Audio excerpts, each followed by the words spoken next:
Now, what if you were the star attraction worldwide for one day of the year, and a special day at that? Well, Santa Claus is a beloved figure around the globe for kids and adults alike. But what's it like being Santa, and what kind of request does he get for Christmas? Well, he's decided to join us after a very long journey in studio to give us a sneak peek of what a day in the life of Santa Claus is like. Santa, good morning. Good morning. Welcome.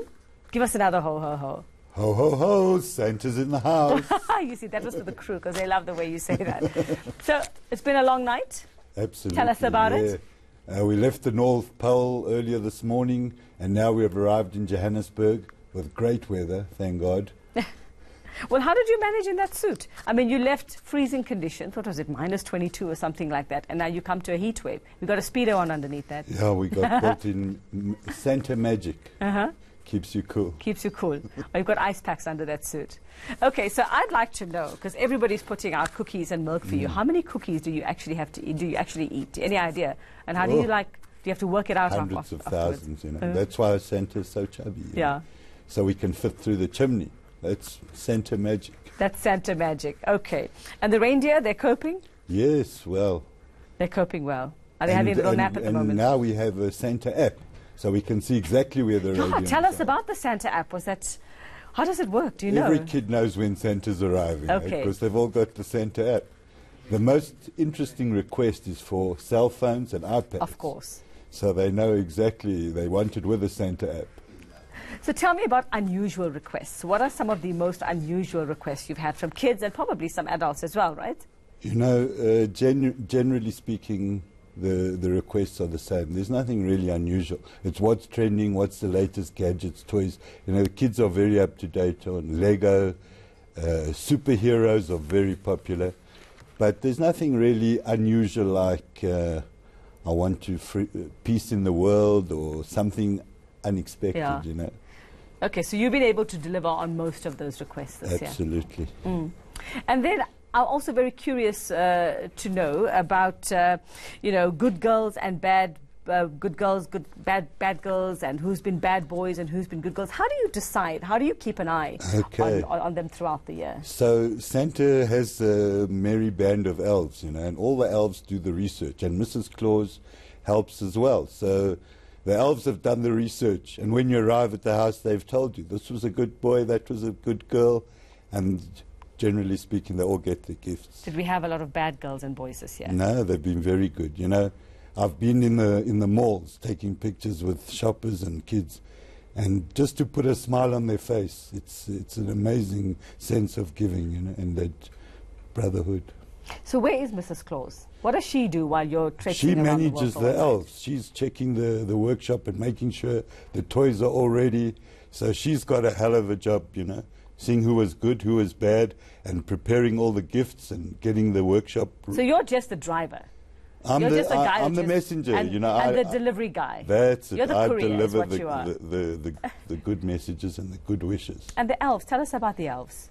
How do they cope with all of this? Yeah, do they even sleep? They Is never it considered sleep. child labor? No. Okay. What you do to the elves. It must be. You know, the elves are so motivated. They're so excited. The fact that they can bring joy to kids' lives and bring a smile and put a smile on their face.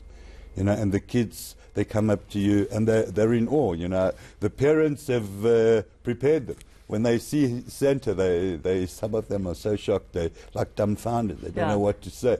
Well, who can forget those pictures of like crying children on Santa's lap? How many of those? Does that make you a bit sad, though? Does it make you feel terrible that you've got a kid whose parents want them to take a picture, but they're so terrified of you? Well, you know, I try to calm them down in person. I tell the parents to come with them.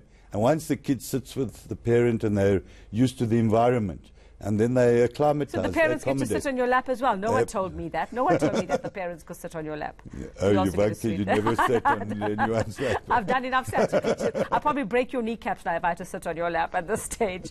So what's the best part of Christmas for you, Santa? What for you makes it all worth it? This long journey, the rush to get the toys done, the presents done? Yovanka, the joy and the happiness that it brings to kids when you see those smiles and the excitement, and they want their gifts and they enjoy their Christmas day. That is so rewarding. You know, it's about, you've got to have a very high emotional intelligence That EQ's got to be there. When a kid arrives, you've got to be sensitive to their needs, what they want, and have a good conversation with them. And when you see the happiness and the excitement that it gives them, that's the most rewarding part of the whole job. So, you know, most people spend the months before Christmas working out, dieting, so they're in good shape for Christmas. You must be the only guy in the world who's filling up and carbo loading. Well, you Christmas. see, to be a real Santa, you have to have the real tummy, the real beard. That's real, eh? The real really? beard. Yeah, yes. that's real. I can see it. And you have to have that real inspiration, that passion you want to give to the kids. You know? And you've got to really feel it. You can't fake this job, can you? No. Kids are very wise, they're very sensitive, they can see it. So what do you do the rest of the year? Oh, well, then we're getting prepared for you think it's a one-day job. Yeah. But the whole year, there's so many kids all over the world that you've got to cater for. So it's not really a one-day job, it's just the one day of the delivery. Yeah. But the rest of the year, we're preparing all the toys, and the elves are getting in training, and they're preparing all the toys and the gifts for the children. Okay, then what do you do on Christmas Day yourself? What do you and Mrs. Claus and the elves do? We just deliver goods. After we deliver that, gifts. have a massage. Yeah, we have a rest and we put our feet up and we have a good rest. Have a good rest. That's fantastic. Well, you're doing a great job, and I want to find out from you. You say kids all over the world. So do you see, I mean, we all seem to think, we're all different. We tend to have different thoughts about people elsewhere in the world, but kids all over the world, just the same, aren't they? The same requests, the same expectations. Absolutely. A child is a child, and their needs and their wants are the same. It's a universal need, and it's all the same. Okay, so well, I hope you brought me a present. I did ask for something. What would you like for Santa? Well, it was shiny. It had a steering wheel. It had a couple of seats inside. It had a we've had a few requests for Ferraris. Oh, I'll just settle for some chocolate. That's okay. Well, thank you very much, Santa. Just give me one more ho ho ho.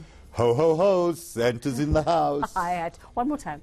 One more time. Ho ho ho! Santa's in the house. Couldn't have said it better myself. Okay, well, let's take a look at what the weather's like for you to get back home. Okay, we'll go to our weather center in Cape Town.